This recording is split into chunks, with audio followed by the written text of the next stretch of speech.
మేషం. అనుకున్నట్లుగా పనులు సాగవు. మీకు తగిన గుర్తింపు లభించదు. సంతానం శైలి చికాకుపరుస్తుంది. ఖర్చులు విపరీతంగా ఉంటాయి.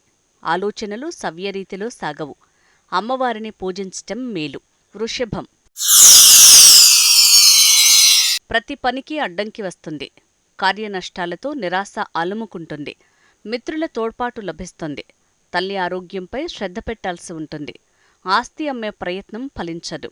శివుణ్ణి పూజించటం మేలు చేస్తుంది. మిథునం. ఉత్సాహంగా గడుస్తుంది. వ్యవహారాల్లో విశేష లాభం ఉంటుంది.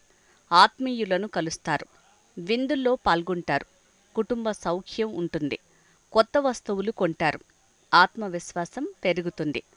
కర్కాటకం. విఘ్నాలు ఎక్కువవుతాయి. అనవసర జోక్యాలు చోటు తెస్తాయి. కర్కాటకం. విఘ్నాలు ఎక్కువవుతాయి. అనవసర జోక్యాలు చేటు తెస్తాయి. ఆర్థిక క్రమశిక్షణ లోపించటంతో చిక్కులొస్తాయి. వేళకు భోజనం ఉండదు. మానసిక అశాంతి కలుగుతుంది. గణపతిని పూజించటం మేలు. సింహం. ఆనందభరితంగా గడుపుతారు. ధనలాభం ఉంది. వాహన యోగం ఉంది. కుటుంబ సౌఖ్యాన్ని పొందుతారు. కార్యదక్షతతో ప్రశంసలు అందుకుంటారు. విందుల్లో పాల్గొంటారు. కొత్త బాధ్యతలను స్వీకరించే వీలుంది. కన్య. ఇతరుల వ్యవహారాల్లో జాగ్రత్తగా ఉండాలి. వ్యవహార నష్టం దిగులు కలిగిస్తుంది. విపరీతమైన ఖర్చులు విసిగిస్తాయి. మిత్రులతోనూ విరోధం గోచరిస్తోంది. మాటలు తూలకండి. కనకదుర్గమ్మను పూజించండి. తుల.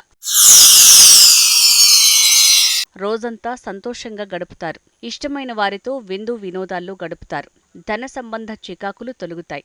అవసరమైన సౌకర్యాలు సమకూరుతాయి. సంతాన వ్యవహారాలు సంతృప్తినిస్తాయి. అవసరమైన సౌకర్యాలు సమకూరుతాయి. సంతాన వ్యవహారాలు తృప్తినిస్తాయి. వృశ్చికం. ఎదుగుదలకు చక్కటి అవకాశం అందివస్తుంది. సద్వినియోగం చేసుకోండి. కొత్త బాధ్యతలు స్వీకరించే వీలుంది. గృహశాంతి ఉంటుంది. అధికారుల అభిమానాన్ని పొందుతారు. శత్రువుల మీద పైచేయి సాధిస్తారు. ధనుస్సు. ఉద్యోగస్తులు అప్రమత్తంగా ఉండాలి. అధికారుల ఆగ్రహానికి గురవుతారు. దూర ప్రాంతాలకు వెళ్లే సూచన ఉంది. సంతానంతో గొడవ వస్తుంది. వృధా ఖర్చులుంటాయి. అశాంతి ఏర్పడుతుంది. శివుడిని అర్చించండి. మకరం.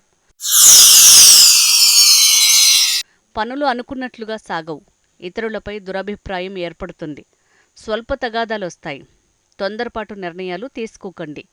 ప్రయాణాల్లో జాగ్రత్త. ఆంజనేయ స్వామిని పూజించటం మేలు. కుంభం. తలచిన పనులు చకచకా పూర్తవుతాయి. డబ్బుకి సమస్య ఉండదు. నూతన వస్తువులను కొంటారు. కొత్త విషయాలు తెలుస్తాయి. బంధుమిత్రులను కలుసుకుంటారు. ఇరుగు పొరుగుతో సత్సంబంధాలుంటాయి. మీనం. ఆర్థిక లావాదేవీలు సజావుగా సాగుతాయి. ఉద్యోగులకు శుభప్రదంగా ఉంటుంది. బంధుమిత్రుల సహకారం లభిస్తుంది. శత్రువులు తోకముడుస్తారు. ఆరోగ్యం మెరుగ్గా ఉంటుంది. పుణ్యకార్యాల్లో పాల్గొంటారు.